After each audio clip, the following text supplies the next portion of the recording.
पहला तिमोथियस 3 अध्याय, 1 Timothy chapter 3 और उसका 16 वचन verse 16। And without controversy, great is the mystery of godliness. God was manifest in the flesh, justified in the spirit, seen of angels, preached unto the nations, believed on in the world, received up into glory. और हिंदी में है,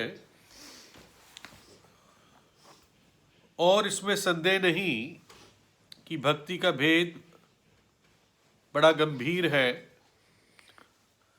अर्थात परमेश्वर शरीर में प्रकट हुआ, आत्मा में धर्मी ठहरा, स्वर्गदूतों को दिखाई दिया, अन्य जातियों में उसका प्रचार हुआ, जगत में उस पर विश्वास किया गया और महिमा में ऊपर उठाया गया। आइए प्रार्थना करें। प्रभु, हम आपके पवित्र वचन के लिए धन्यवाद देते हैं और आपके इस धरती पर प्रकट होने के भेद को हम और प्रभु सीख सके।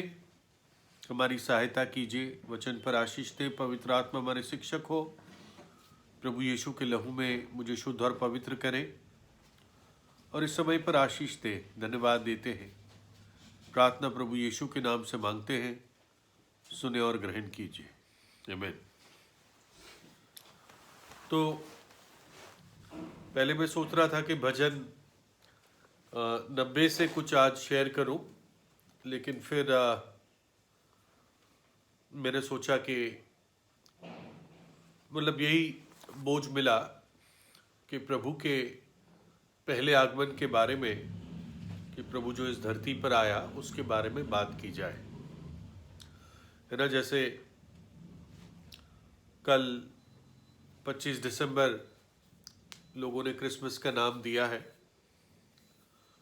और दुनिया के लिए जो क्रिसमस है वो सिर्फ क्रिसमस ट्री है, सेंटा क्लॉज है और लाइटें लगाना, यही सारी चीज़ें हैं, है ना। लेकिन हम बाइबल से जानते हैं और विश्वासी होने के नाते जानते हैं कि पहली बात तो 25 दिसंबर का कोई भी बिब्लिकल एविडेंस नहीं है। बाइबल से कोई सबूत नहीं है कि ये तारीख प्रभु यीशु के जन्म की तारीख है, और ज़्यादातर बाइबल स्कॉलर्स प्रभु के जन्म को गर्मियों के टाइम में मानते हैं, मई या जून के आसपास मानते हैं। लेकिन फिर भी ये एक मौका होता है कि दुनिया के लोगों को इस बार नहीं समझा सकते। अपने जो आपके मित्र हैं अविश्वासी, उनको तो आप समझा सकते हैं, लेकिन पूरी दुनिया को समझाना मुश्किल है। इसलिए एक मौका मिल जाता है प्रभु की गवाही देने का, प्रभु का सुसमाचार प्रचार करने के लिए। अब देखिए, जैसे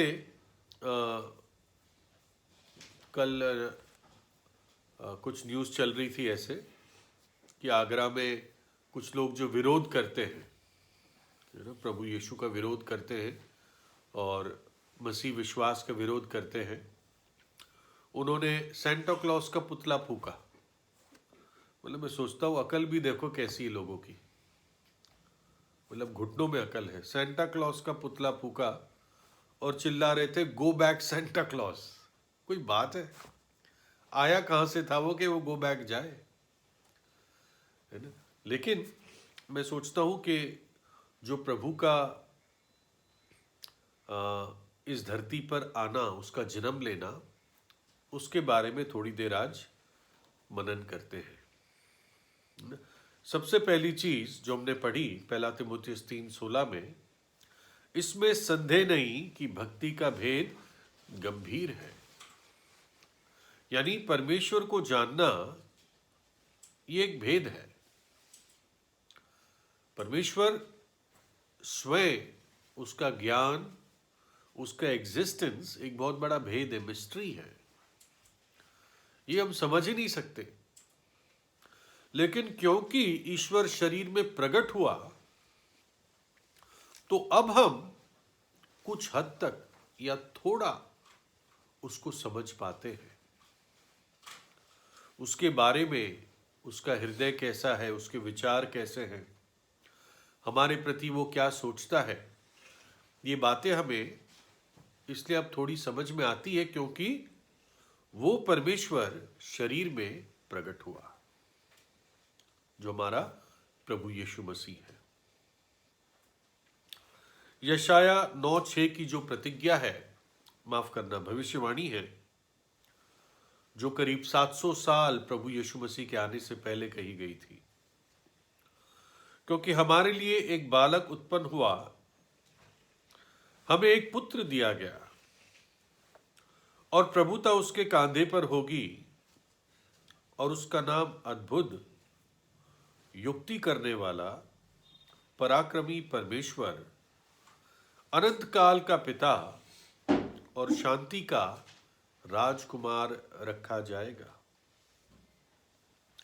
कभी इन प्रभु को जो शीर्षक दिए गए, इन्हीं पे अगर हम सोचें तो हर एक शब्द पर मेरे और आपके लिए एक पूरा संदेश है, वो भी कम है ना? क्या क्या शीर्षक थे प्रभु के?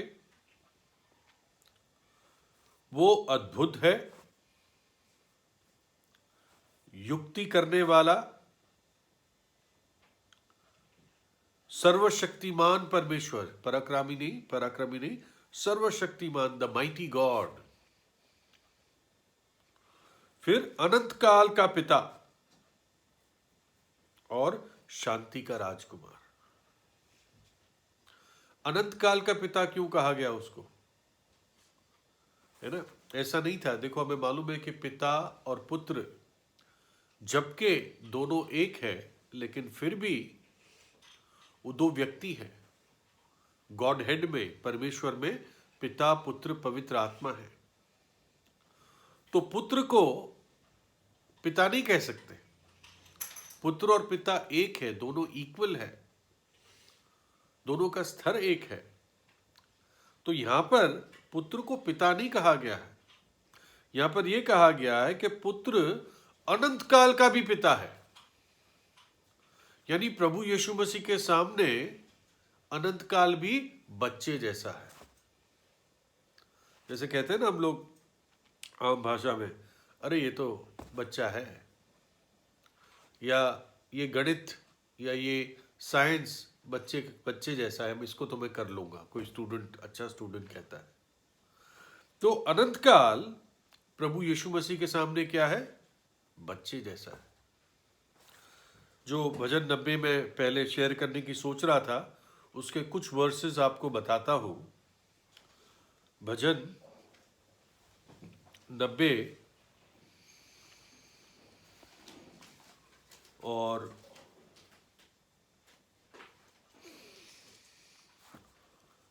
एक वर्ष से पढ़ रहा हूं, पहली आयत से। हे प्रभु, तू पीढ़ी से पीढ़ी तक हमारे लिए धाम बना है ना? प्रभु के लोगों की एक पीढ़ी आई चली गई, दूसरी आई चली गई, तीसरी आई चली गई, पीढ़ी से पीढ़ी आती रही जाती रही, लेकिन प्रभु तू हमेशा अपने लोगों के लिए एक धाम बना रहा है, एक पवित्र स्थान बना रहा, एक सेंचुरी बना रहा, चाहे कहीं भी तेरे लोग रहे। इससे पहले के पहाड़ उत्पन्न हुए, वह तूने पृथ्वी और जगत की रचना की। वरन अनादिकाल से अनंत काल तक तू ही ईश्वर है।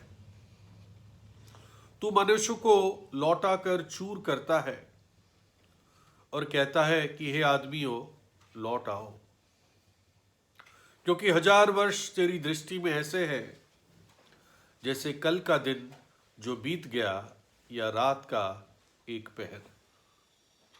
1000 वर्ष उसकी दृष्टि में एक दिन के समान है। और इसलिए प्रभु यीशु मसीह को अनंत काल का भी पिता कहा गया। अब हम आते हैं इस विचार पे कि प्रभु यीशु मसीह का जन्म बेथलेहम में क्यों हुआ, है ना। बेथलेहम क्यों चुना गया, ऐसा क्यों हुआ कि प्रभु यीशु मसीह का जन्म बेथलेहम में हुआ। देखो, उस समय 3 मुख्य नगर थे दुनिया में।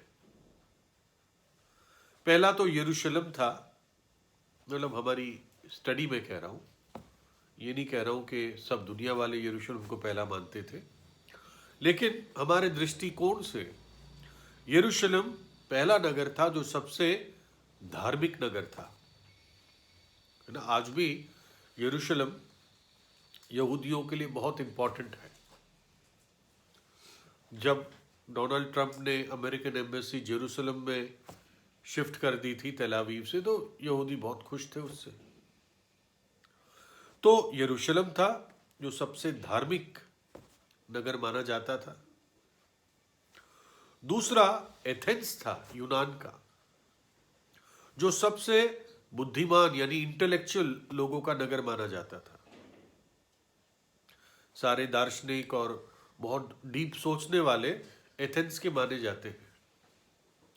जो सारी कला है और साहित्य है, इसकी काफी सारी बढ़ोतरी एथेंस से शुरू हुई। पौलुस भी प्रेरितों के काम 17 अध्याय में एथेन वासियों के बड़े बुद्धिमान लोगों के सामने सुसमाचार देता है। तो एथेंस था। तीसरा, राजनीतिक दृष्टिकोण से रोम था। लेकिन प्रभु यीशु मसीह ना यरूशलेम में जन्मा, जब परमेश्वर मनुष्य बनकर आया ना एथेंस में जन्मा और ना वो रोम में जन्मा, लेकिन बेथलेहम में उसने जन्म लिया। अब 3 कारण हमें पता चलते हैं कि प्रभु यीशु ने क्यों, या परमेश्वर ने क्यों यह चुना कि पुत्र बेथलेहम में जन्म ले। पहला तो क्योंकि वचन में भविष्यवाणी दी गई थी, जिसे कहेंगे प्रॉफिटिकल रीजन। मीका की पुस्तक 5 अध्याय और उसकी 2 आयत में, और ये 800 वर्ष पहले भविष्यवाणी हुई थी प्रभु यीशु के आने से। और भविष्यवाणी अगर कोई चीज होती है तो वो पूरा होना अवश्य है, नहीं तो बाइबल झूठी पड़ती। तो मीका ने कहा, मीका 5 अध्याय की 2 आयत, हे बेथलेहम एप्राता, यदि तू ऐसा छोटा है कि यहूदा के हजारों में गिना नहीं जाता, तो भी तुझ में से मेरे लिए एक पुरुष निकलेगा जो इजराइलियों में प्रभुता करने वाला होगा, और उसका निकलना प्राचीन काल से वरन अनादिकाल से होता आया है। क्या भविष्यवाणी थी कि बेथलेहम एप्राता, जबकि तू छोटा नगर है, यहूदा के हजारों नगरों में से तू एक बहुत छोटा नगर है, लेकिन तुझमें मेरे लिए, पिता कहता है, एक ऐसा पुरुष निकलेगा जो अनंत काल से आता रहा है। यानी ऐसा नहीं है कि वो जब जन्मेगा बच्चा तो तब उसकी सृष्टि हुई मेरे और आप जैसी, ऐसा नहीं है। वो पहले से था, वो अनंत काल से था।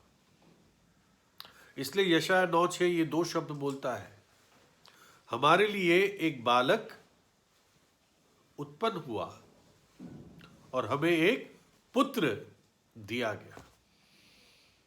बालक वो उसका मनुष्य रूप था, और पुत्र वो उसका परमेश्वर रूप था।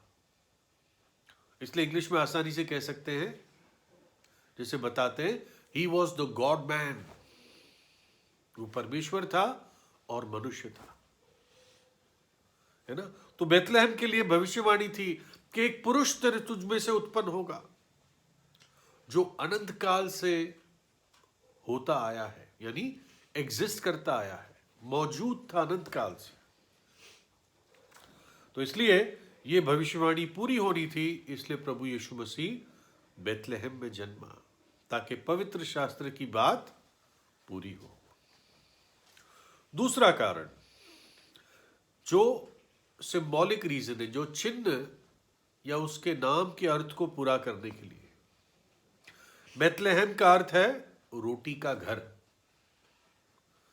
तो अगर कोई रोटी का घर है तो उसमें रोटी तो मिलनी चाहिए ना,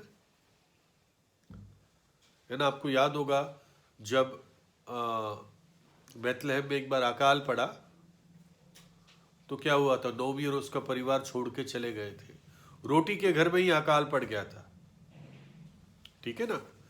लेकिन कारण और था, है ना। प्रभु के लोग वही करने लगे थे जो उनकी दृष्टि में ठीक था, तो प्रभु ने वहां पर अकाल भेजा उनको पछताव देने के लिए। खैर, तो बेथलेहम जो रोटी का घर था, अगर वहां रोटी ना मिले तो वो नाम झूठा ठहरा, और इसलिए जो सच्ची जीवन की रोटी थी उसने वहीं पर जन्म लिया।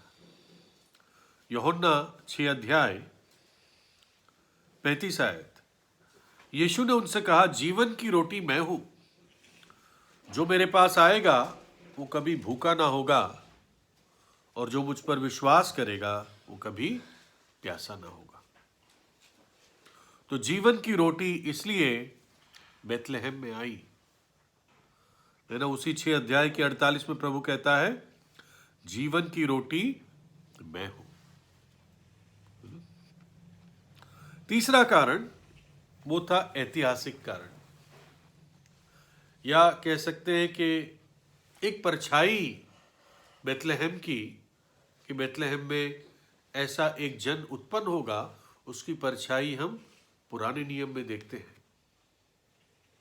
जो याकूब के परिवार में हुआ, है ना। याकूब का जो आखिरी बेटा था वो कौन था? वो बेंजामिन था, बिन्यामीन था। और बिन्यामीन के जन्म जब हुआ उसी समय उसकी मां राहेल या रेचल वो मर गई। उत्पत्ति 35 अध्याय 16 से 18।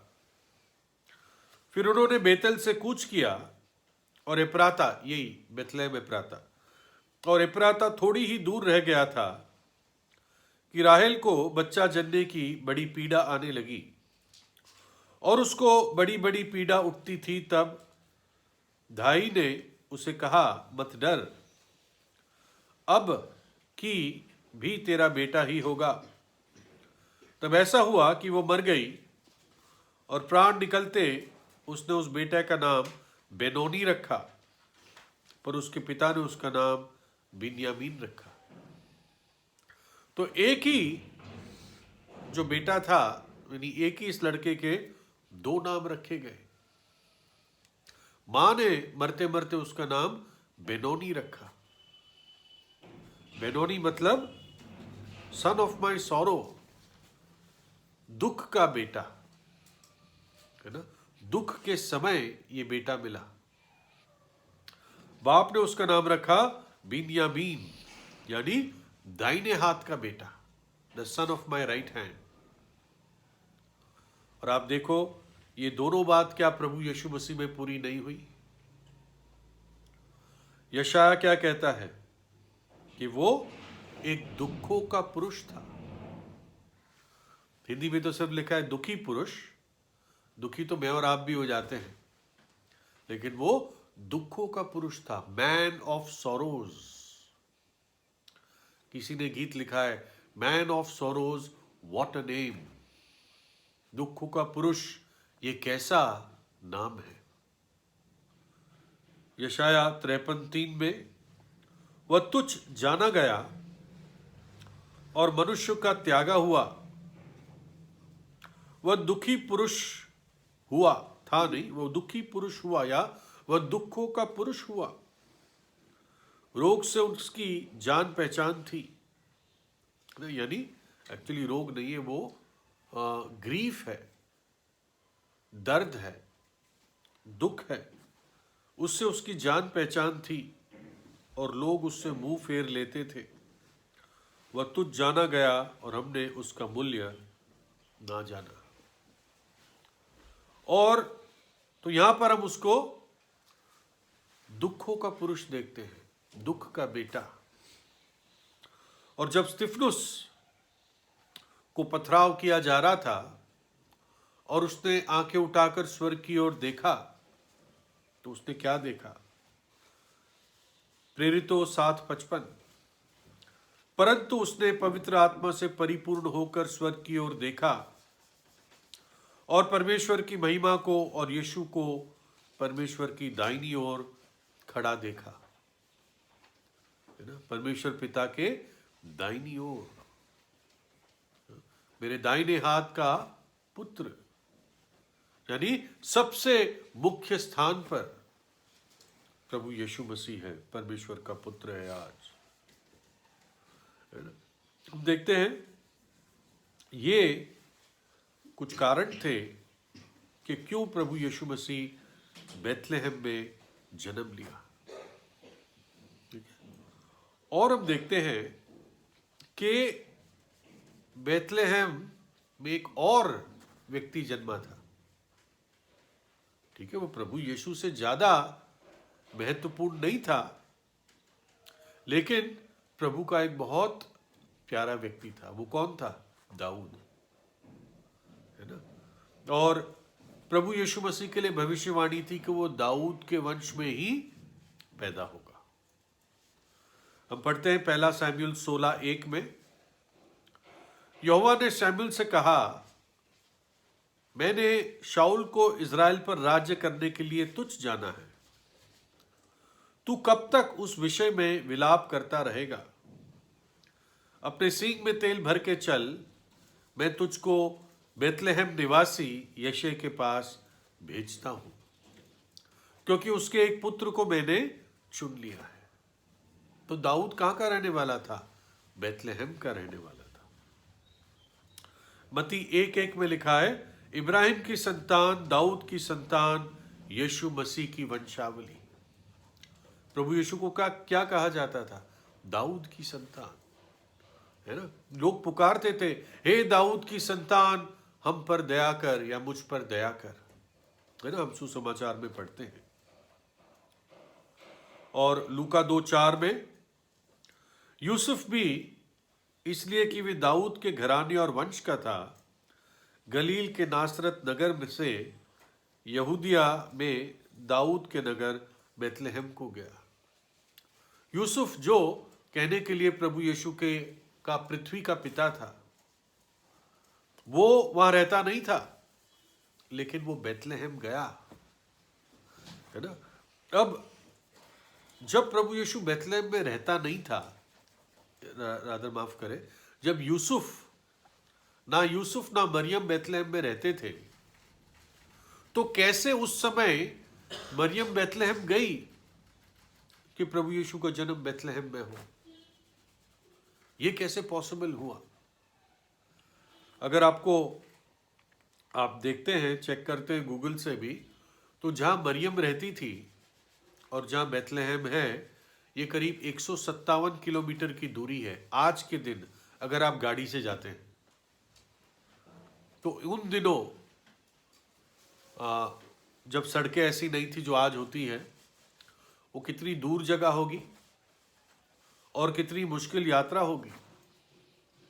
लेकिन जब प्रभु यीशु के जन्म का समय था, जब मरियम का समय पूरा था करीब करीब, यूसुफ को तब वहां जाना पड़ा मरियम को लेकर बेथलेहम।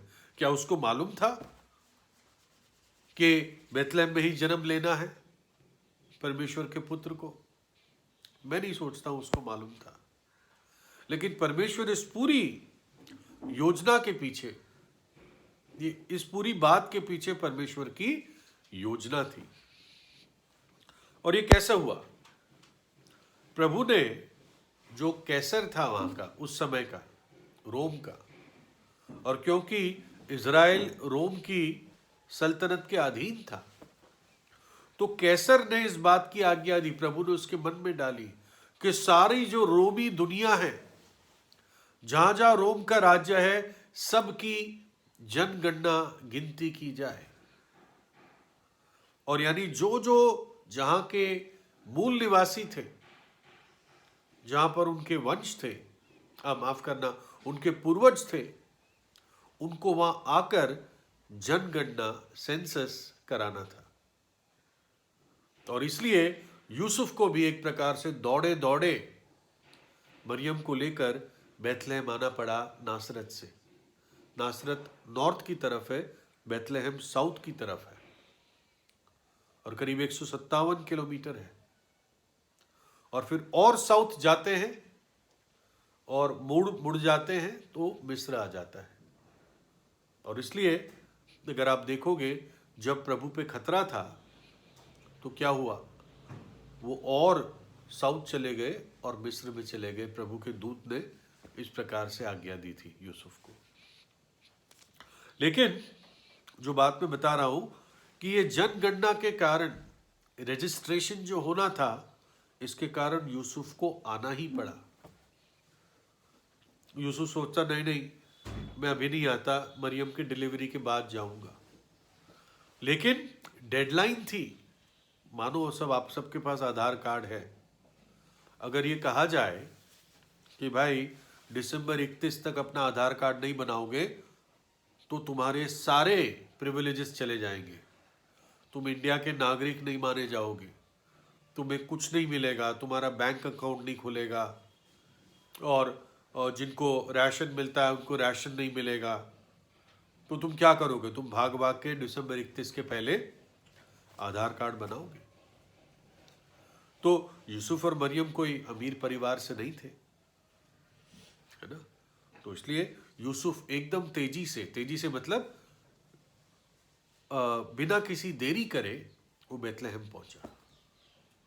जबकि मुश्किल था मरियम के लिए, प्रभु का जन्म होने ही वाला था, और इसलिए वो बैतलहम पहुंचे। और क्योंकि कई लोग ऐसे आ रखे थे जगह जगह से, इसलिए वहां पर सराय में जगह नहीं थी। नहीं तो वो सराय में जगह ले लेते, एक रूम ले लेते, लेकिन ढूंढा नहीं मिला। तो फिर क्या हुआ, किसी और से उसने जब खटखटा रहा, उसने कहा भाई मेरी पत्नी की ये हालत है, इसकी डिलीवरी है। उन्होंने कहा मैं कुछ नहीं कर सकता, कोई जगह नहीं है, तबेला है, चरनी है, यहाँ पर तुम जगह ले लो। और इसलिए प्रभु यीशु मसीह का जन्म चरनी में हुआ, है ना। अब जब प्रभु का जन्म इस प्रकार से हुआ तो आपको मालूम है, मत्ती 2 अध्याय में पूरब से कुछ बुद्धिमान लोग आते हैं, है ना। और ये नहीं था कि वो अगले दिन आ गए प्रभु के जन्म से, ऐसा नहीं था। वो काफी समय बाद आए, काफी समय मतलब कुछ महीने भी हो सकते हैं, कुछ तो 2 साल तक कहते हैं, क्योंकि हेरोड ने 2 साल तक के सारे बच्चों को मरवाने की आज्ञा दी। तो 1 साल का भी हो सकता है प्रभु तब, 2 साल का भी हो सकता है जब ये बुद्धिमान लोग आए, है ना।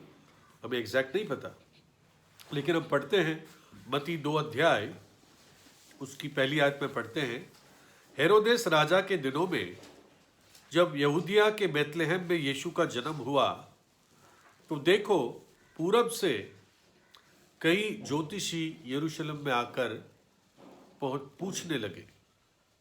लिखा है ज्योतिषी, इसके बारे में देखेंगे कि ये ज्योतिषी थे या क्या थे, मतलब सही अर्थ क्या था। फिर 9 से 11 में वे राजा की बात सुनकर चले गए, और देखो जो तारा उन्होंने पूरब में देखा था वो उनके आगे आगे चला, और जहां बालक था उस जगह के ऊपर पहुंचकर ठहर गया। उस तारे को देखकर वे अति आनंदित हुए, और उस घर में पहुंचकर उस बालक को उसकी माता मरियम के साथ देखा, और मुंह के बल गिरकर उसे प्रणाम किया, और अपना अपना थैला खोलकर उसे सोना और लुबान और गंधरस की भेंट चढ़ाई। तो ये पूरब से लोग आए, और ये पूरब पता नहीं कौन सा, मतलब एग्जैक्टली कहाँ से है। कुछ कहते हैं अरेबिया से आ सकते हैं, अरब से, कुछ का कहना है बाबुल से आए, और कुछ का कहना है फारस से आए। है ना। ज्यादातर ऐसा लगता है वो बाबुल से आए, जॉन मैकार्थर कहते हैं ये बाबुल से आए। तो जब ये आए और हेरोड से पूछा, ये यरूशलेम पहुंचे क्योंकि यरूशलेम राजधानी थी। तो यरूशलेम के राजा से पूछा, कहाँ है यहूदियों का राजा जन्मा। एक राजा से ही पूछा जा रहा है कि कहाँ है जो राजा जन्मा है। तो इसलिए हेरोड बहुत परेशान हो गया, क्योंकि हेरोड वास्तव में दुष्ट व्यक्ति था। वो यहूदी नहीं था, वो यहूदी बना था।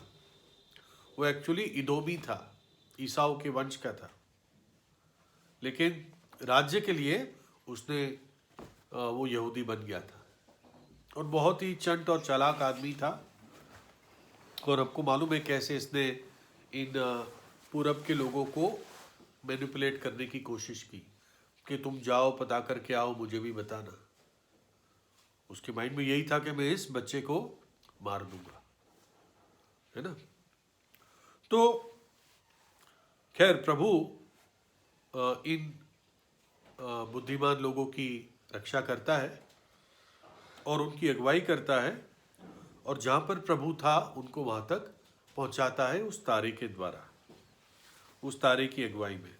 देखो, इससे और पता चलता है कि समय चरनी का समय नहीं था ये, क्योंकि जब वो पहुंचे तो वो घर में पहुंचकर उस बालक और उसकी माता मरियम के साथ देखा। तो तब प्रभु चरनी में नहीं था। जब ये बुद्धिमान लोग आए तब प्रभु एक घर में था। अब 2 वर्ष से ज्यादा प्रभु बैतलहम में नहीं रहा। टोटल कितना समय रहा ये हमें नहीं मालूम है, लेकिन बैतलहम के बाद वो मिस्र चले गए, क्योंकि हेरोड से खतरा था। और जब वो खतरा खत्म हो गया, हेरोड मर गया, तब यूसुफ वापस आया मरियम और बालक यीशु को लेकर, और वो नासरत के इलाके में रहने लग गए। खैर, वापस इस पे आते हैं। तो ये पूरब के लोग कौन थे? हिंदी में इनको लिखा है ज्योतिष, ठीक है। इंग्लिश में इनके लिए लिखा है वाइज मैन, बुद्धिमान लोग, ठीक है ना। अब ये बुद्धिमान लोग जो बाबुल से आए थे, मान लेते हैं बाबुल से आए थे, इनको कैसे पता चला कि इजराइल में आना है? और इनको समय कैसे पता चला, है ना, ये सवाल है। कैसे पता चला कि कोई ऐसा यहूदियों का राजा जन्मने वाला है?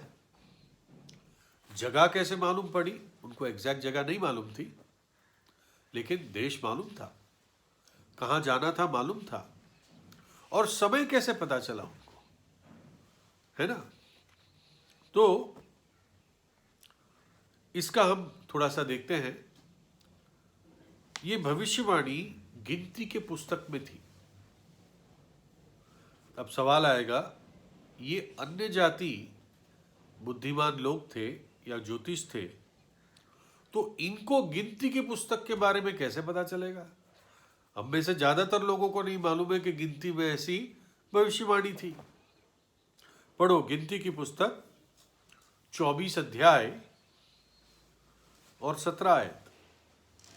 ये भविष्यवाणी प्रभु ने बलाम के द्वारा की थी। बलाम के मुंह में ये शब्द डाले थे। क्या था? गिनती 24:17, मैं उसको देखूंगा तो सही, परंतु अभी नहीं। मैं उसको निहारूंगा तो सही, परंतु समीप होके नहीं। याकूब में से एक तारा उदय होगा और इज़राइल में से एक राज दंड उठेगा। वो कहता है मैं उसको देखूंगा लेकिन अभी नहीं, और जब निहारूंगा तो समीप से नहीं, दूर से देखूंगा। यानी दूर की बात बता रहा था वो। और याकूब से एक तारा उदय होगा, इज़राइल में से एक राज दंड उठेगा। यानी राजा, एक तारा और राजा का कनेक्शन है। तो ये लोग इस आयत को मन में रखते हुए इंतजार कर रहे थे, पीढ़ी से पीढ़ी। जैसे आज हम इंतजार करते हैं ना प्रभु यीशु के आगमन के लिए, पीढ़ी से पीढ़ी। अगर आपके माता पिता विश्वासी थे तो वो इंतजार कर रहे थे, अब आप इंतजार कर रहे हो सकता है हमारी जो पीढ़ी है, मतलब हमारे जो बच्चे हैं, उनको कुछ समय तक और इंतजार करना पड़े, इससे पहले कि प्रभु बादलों में आए। तो हमें कैसे पता चला? हमसे पहले जो पूर्वज थे, आत्मिक पूर्वज या अपने हमारे माता पिता, उन्होंने बताया, मतलब जिनके माता पिता विश्वासी थे। हम क्या करते हैं? हम अपने बच्चों को बताते हैं। तो वैसे ही इन पूरब के जो लोग थे, इनकी पीढ़ी पीढ़ी में ये ज्ञान एक पीढ़ी से दूसरी पीढ़ी में जा रहा था। कैसा एक राजा उत्पन्न होगा और एक तारा हमें दिखेगा, है ना? अब किसने उनको बताया कि ये ऐसी भविष्यवाणी है? किसने समझाया? किसने उनके हाथ में वचन दिया? है ना? देखिए, ये जो बुद्धिमान लोग हैं, या हिंदी में ज्योतिषी लिखा है, इसका ओरिजिनल यूनानी शब्द है मागोस या मैगस। इंग्लिश में इसको मैगाई भी कहते हैं या मैगी भी कहते हैं, ठीक है ना? तो इसका अर्थ क्या है? ये जो मैगोस या मैगाई जो है, ये बुद्धिमान होते थे, ये शिक्षक होते थे, ये याजक होते थे, ये डॉक्टर भी होते थे, ये ज्योतिष भी होते थे, यानी तारों की स्टडी करते थे, स्वप्नों को समझाते भी थे, है ना? तो इस प्रकार के लोग होते थे। विशेष इनका ये काम होता था बाबुल में कि जो अगला राजा बनता था उसके ऊपर मुकुट पहनाते थे। ये मैगी का काम था, है ना? इसलिए सिर्फ साधारण ज्योतिष नहीं थे, ये विशेष याजक थे, जो बाबुल में जो अगला राजा बनता था, यानी नबूकदनेस्सर के बाद जो बना होगा और उसके बाद जो बेलशस्सर बना होगा, तो ये मैगी के झुंड ने ही उस पर मुकुट रखा होगा। अब आपको मालूम है कि डैनियल के टाइम इन सब बुद्धिमान लोग, मैगी, पंडित लोग और जो तांत्रिक थे, उन सब पर, उनकी गर्दन पर छुरी रख दी थी नबूकदनेस्सर ने 2 अध्याय में, कि मेरा स्वप्न बताओ और स्वप्न का अर्थ बताओ, नहीं बताओगे तो सबकी गर्दन उड़ा दूंगा। तब डैनियल क्या कहता है? डैनियल जाके टाइम मांगता है और डैनियल कहता है मैं बताऊंगा, मुझे थोड़ा टाइम दो। और डैनियल क्या करता है? डैनियल अपने दोस्तों के पास जाता है और स्वर्ग के परमेश्वर से प्रार्थना करता है, और उसी रात प्रभु उसको दोनों चीज बता देता है, स्वप्न भी बता देता है और उसका अर्थ भी समझा देता है। और इतना कहे तो महान स्वप्न था वो, कि आज भी उस स्वप्न को हम पूरा होता हुआ देखते हैं। अब हम उस स्वप्न जो मूर्ति देखी थी, उसके पैरों के टाइम तक है, वो टाइमलाइन है ना? खैर, उस स्वप्न के अर्थ को सुनकर नबूकदनेस्सर खुश हो गया, है ना? बहुत खुश हो गया, संतुष्ट हो गया। डैनियल को एक तौर से कहा कि तेरा परमेश्वर सच्चा परमेश्वर है। और क्या हुआ? सबकी जान बच गई। जो सारे बुद्धिमान, सारे मैगी, सारे तांत्रिक, सारे पंडित, सबकी गर्दन कटने वाली, नबूकदनेस्सर किसी को छोड़ता नहीं था, और सबकी जान बच गई। और ये जो मैगी थे, मैगोस थे, इन्होंने आके डैनियल से पूछा, डैनियल कैसे तूने इस प्रॉब्लम को सॉल्व किया? तूने कैसे राजा को संतुष्ट किया? तो डैनियल ने बताया, मैंने स्वप्न बता दिया उसको और उसका अर्थ बता दिया। बोला, तुझे कैसे पता चला? ये तो असंभव है कि कोई स्वप्न जाने बिना उसका अर्थ बता दे। डैनियल का, मेरे परमेश्वर ने मुझे बताया, है ना? मुझे खुद परमेश्वर ने रात को इस बात को प्रकट किया। बोला, कौन सा है परमेश्वर? डैनियल ने कहा, उसका नाम यहोवा है, इज़राइल का परमेश्वर है वो। और उसने बताया, हमें बता ऐसे परमेश्वर के बारे में। डैनियल ने कहा, देखो मेरे पास ये पुस्तक है ना, मैं इसी से उसके बारे में जानता हूँ, पढ़ता हूँ और वो इससे बातें करता है मुझसे। ऐसा है, जब मैं दफ्तर जाता हूं सुबह, ये वचन तुम लोग रखो, तुम्हारे शास्त्रियों को कहो कि इसकी नकल बनाए। शाम को मुझे वापस चाहिए क्योंकि मुझे वचन पढ़ना है।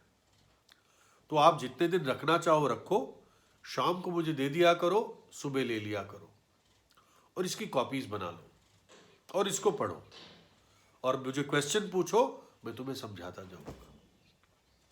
तो इस प्रकार से परमेश्वर का, यहोवा का ज्ञान डैनियल से इन बुद्धिमान लोगों तक पहुंचा, और ये इसलिए भविष्यवाणियों को जानते थे डैनियल के कारण, शायद और यहूदियों के कारण, क्योंकि कई यहूदी भी थे बाबुल में, उनसे भी बातचीत करते होंगे। लेकिन उनको समय कैसे मालूम पड़ा? उनको विश्वास तो हो गया कि यार इनका खुदा सच्चा है, लेकिन समय कैसे मालूम पड़ा कि ये आएगा, एक मसीहा आएगा, एक राजा आएगा? ये भी बात डैनियल ने बताई, क्योंकि ये बात डैनियल पर प्रकट की गई। डैनियल 9 अध्याय में पढ़ते हैं, जो फिर ज्यादा टाइम नहीं लूंगा। डैनियल 9 अध्याय 24 और 25, ये स्वर्गदूत, शायद गैब्रियल था या बड़ा स्वर्गदूत था, डैनियल को बताता है, तेरे लोग और तेरे पवित्र नगर के लिए 70 सप्ताह ठहराए गए हैं, गैब्रियल था, कि उनके अंत तक अपराध का होना बंद हो, पापों का अंत और अधर्म का प्रायश्चित किया जाए, और युगान युग की धार्मिकता प्रकट हो, और दर्शन की बात पर और भविष्यवाणी पर छाप दी जाए, और परम पवित्र का अभिषेक किया जाए। और ये जान ले और समझ ले कि यरूशलेम के फिर बसने की आज्ञा के निकलने से लेकर अभिषिक्त प्रधान के समय तक 7 सप्ताह बीतेंगे। फिर 62 सप्ताह के बीतने पर चौक और खाई समेत वो नगर कष्ट के समय में फिर बसाया जाएगा। एक्चुअली जो फ्लो है इस वर्ष का इस प्रकार से है कि जब यरूशलेम को बनाने की आज्ञा दी जाएगी, तब अभिषिक्त प्रधान के आने तक 7 सप्ताह और 62 सप्ताह होंगे। यानी 7 और 62 कितने हुए? 69 वीक्स। 69 वीक्स यानी एक हफ्ता जो था, एक सप्ताह, वो 7 वर्ष का है। तो 69 यानी 483 साल। कब से? जब यरूशलेम बनाने की आज्ञा दी जाएगी। और आपको मालूम है यरूशलेम बनाने की यानी मंदिर बनाने की आज्ञा किसने दी? कुसरू ने दी। कब दी? डैनियल 5 में बेबीलोन की सल्तनत खत्म होती है, नबूकदनेस्सर की, और कौन आ जाता है गद्दी पर? कुसरू आ जाता है। कुसरू उसी स्टाफ को रखता है। उसको पता चलता है डैनियल बहुत प्रभावशाली आदमी है, बोला तू ही जो काम करता था वही मेरे लिए करेगा, है ना? तो डैनियल ने कहा फिर मेरे लोगों पर दया कर दे, वापस भेज दे। बोला ठीक है, कर दूंगा, चिट्ठी बना दे तू। तो उसने चिट्ठी बना दी डैनियल ने। कुसरू ने ठप करके ठप्पा मार दिया और सब जगह छाप दी, जो चाहता है यरूशलेम जाओ, अपने परमेश्वर का मंदिर बनाओ, है ना? ये समय था स्टार्टिंग पॉइंट, जो इन मैगियों ने, बुद्धिमान लोगों ने नोट किया और वर्ष गिनने लगे। जब 483 वर्ष हुए, है ना, तब वो तारीख का इंतजार करने लगे, है ना? जरूर प्रभु ने इनको कम्युनिकेट किया होगा, क्योंकि ये वचन पढ़ते थे। ये एक प्रकार से विश्वासी हो गए, मेरे और आप जैसे अन्य जाति विश्वासी। और प्रभु के आत्मा ने कैसे उनसे बातें की हमें सब कुछ नहीं मालूम। इब्राहिम को प्रभु ने कैसे बातें की हमें थोड़ी मालूम है। हमें तो इतना मालूम है कि महिमा का परमेश्वर इब्राहिम पर प्रकट हुआ, है ना? नूह से कैसे बातें की हमें नहीं मालूम, है ना? जरूर उसने आवाज सुनी प्रभु की। तो वैसे ही इन लोगों से बात की, और जब तारा उदय हुआ तारा देखा, उनको पूरा विश्वास था ये तारा ऑर्डिनरी तारा नहीं है, और वो चल दिए, है ना। और कितना, अगर वो जो व्यापार का रूट था अगर उससे आए होंगे बाबुल से यरूशलेम, तो वो रूट था करीब 800 मील का, करीब 1300 किलोमीटर।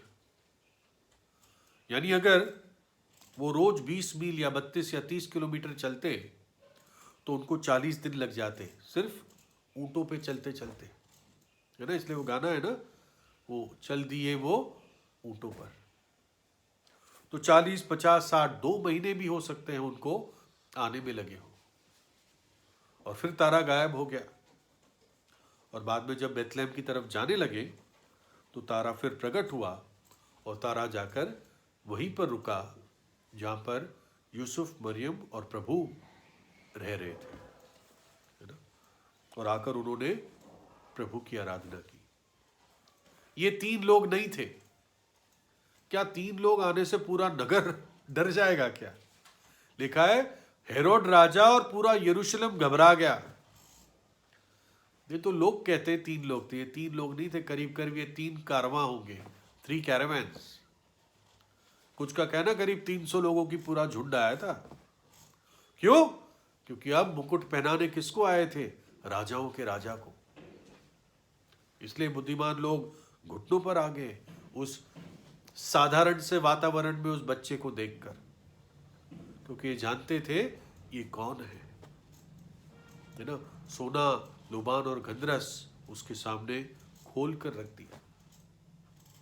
इसके बाद ही एकदम प्रभु यीशु बालक को फॉरेन टूर करनी थी, मिस्र भागना था। उसके लिए पैसा भी तो चाहिए था, यूसुफ कोई अमीर आदमी नहीं था। ये सोना इसलिए उसके पास पहुंचाया गया कि वहां पर उनका पालन पोषण उस सोने के द्वारा, उस पैसे से होता रहे, है ना। तब देखते हैं, इसलिए वो लोग इतने घबरा गए। कुछ सैकड़े लोग आए होंगे, ये ऑर्डिनरी लोग नहीं थे जो आए थे, ये याजक टाइप के, राजा के दरबार में प्रभावशाली लोग आए थे। इसलिए हेरोद डरा। 3 ऐसे ही साधारण से लोग आएंगे तो हेरोद तो उनको वैसे ही इधर उधर कर देता, उनकी बात की कोई अहमियत ना होती। लेकिन उनके आने से, उनके प्रेजेंस से, उनके एंट्री से हेरोद और सारा यरूशलेम घबरा गया कि यार क्या हो गया ये, है ना। और ना केवल ये बात तब पूरी हुई, आने वाले दिन में जब प्रभु यीशु राजाओं के राजा की तरह यरूशलेम में राज्य करेगा, तब भी ये पूरा होगा।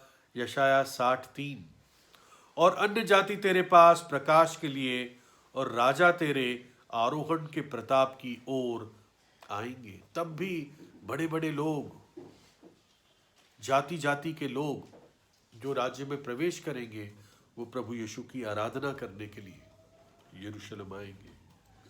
और इसलिए एक वाक्य अभी भी कहा जाता है, बुद्धिमान लोग अब भी प्रभु यीशु की आराधना करते हैं। बुद्धिमान अब भी प्रभु को खोजते हैं। वो खोजते खोजते आए बुद्धिमान लोग, लेकिन जो बुद्धिमान है आज भी प्रभु यीशु को खोजते हैं। और लास्ट थॉट, जब मरियम को ये संदेश पता चला कि जगत का उद्धारकर्ता उसके द्वारा जन्म होगा, तो मरियम ने कहा, मेरा तो, उसने मैं अपने शब्दों में था, मेरा तो विवाह भी नहीं हुआ, ये कैसे संभव है। तो क्या स्वर्गदूत ने क्या कहा उसको? स्वर्गदूत ने उसे लूका 1:35 में कहा, पवित्र आत्मा तुझ पर उतरेगा और परम प्रधान की सामर्थ तुझ पर छाया करेगी, इसलिए वह पवित्र जो उत्पन्न होने वाला है परमेश्वर का पुत्र कहलाएगा। कि ये पवित्र आत्मा के द्वारा होगा,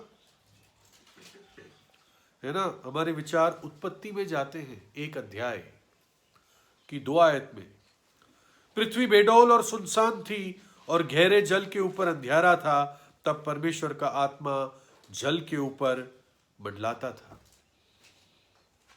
जल के ऊपर था वो, पृथ्वी बेडौल थी, सुनसान थी, कोई जीवन नहीं था। लेकिन परमेश्वर का आत्मा जब पृथ्वी पर आया, फिर हम क्या देखते हैं? जीवन ही जीवन देखते हैं, है ना? पेड़ पौधे, प्राणी, मछली, पक्षी, और फिर आदम। तो जब एक मृतक पृथ्वी में परमेश्वर का आत्मा जीवन उपजा सकता है, उगा सकता है, तो क्यों नहीं परमेश्वर का आत्मा एक कुंवारी मरियम के द्वारा, परमेश्वर का पुत्र उसके द्वारा जन्म क्यों नहीं ले सकता, है ना? कई लोग हैं जो यीशु मसीह के पुनरुत्थान पर तो विश्वास कर लेते हैं, लेकिन इस बात पर विश्वास नहीं कर पाते। लेकिन प्रभु के लिए क्या असंभव है ना? और आखिरी थॉट, सॉरी, प्रभु यीशु क्यों मनुष्य बनकर ही आया? क्या जरूरत थी? क्योंकि अगर उसको हमें बचाना था तो उसको सजा मनुष्य की देह में ही लेनी थी, और इसलिए परमेश्वर को मनुष्य बनकर आना पड़ा। मैं सारी आयतें आपको अभी समय नहीं है, बता नहीं पा रहा हूं, लेकिन इब्रानियों 2:9 है जिसमें लिखा है, यीशु को जो हम स्वर्गदूत से कुछ ही कम देखते हैं, मृत्यु का स्वाद चखने के कारण वो महिमा का और आदर का मुकुट पहने हुए देखते हैं। माफ करना, बेसिकली सॉरी, ताकि परमेश्वर के अनुग्रह से हर एक मनुष्य के लिए मृत्यु का स्वाद चखे। मृत्यु का स्वाद चखने के लिए मेरे और आपके एवज में, इंस्टेड ऑफ अस, सब्स्टिट्यूशनरी सैक्रिफाइस, उसने मनुष्य का रूप धारण किया, है ना? एक विचार यहां पर छोड़ता हूं और एक लास्ट एग्जाम्पल बताऊंगा जिससे आपको और क्लैरिटी होगी कि अगर प्रभु यीशु मसीह हमारे पापों को अपने ऊपर ना लेता, है ना? गत्समनी के बाग में उसने कहा ना पिता से, पिता हो सके तो प्याला टल जाए। तो आपको मालूम है, अगर वो प्याला ना लेता, अगर हमारे पाप उस पर लादे ना जाते, तो प्रभु क्रूस पर मरता ही नहीं, वो वहीं लटका रहता, दुख में, पीड़ा में, शारीरिक पीड़ा में। क्यों? क्योंकि सिर्फ पाप ही मृत्यु ला सकती है। तो अगर वो पाप रहित ही रहता क्रूस पर, वो मरता ही नहीं, चाहता तब भी नहीं मरता। आप सोचो इस बात पे।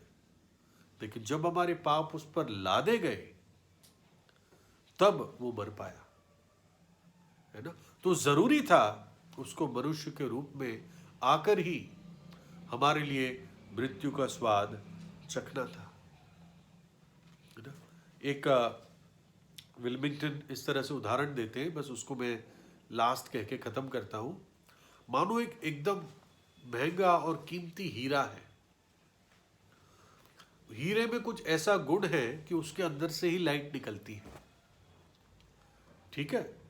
हीरे के अंदर से ही लाइट निकलती है। लेकिन आप एक मिट्टी का पात्र, एक मटका हीरे पे रख देते हो, तो आपको क्या हीरे की लाइट दिखेगी? नहीं दिखेगी। क्या दिखेगा आपको? मिट्टी का पात्र ही दिखेगा ना। लेकिन मानो कि उस मिट्टी के पात्र में एक छोटा सा छेद करते हैं, होल करते हैं, तो क्या होगा? उसमें से एकदम रोशनी निकलेगी, क्योंकि हीरे के अंदर रोशनी है। मतलब ये मान के चलते हैं उसके अंदर से लाइट निकलती है, तो क्या होगा? उस छोटे से होल में से एकदम रोशनी निकलेगी। और एग्जैक्टली ये हुआ प्रभु यीशु मसीह के जन्म में।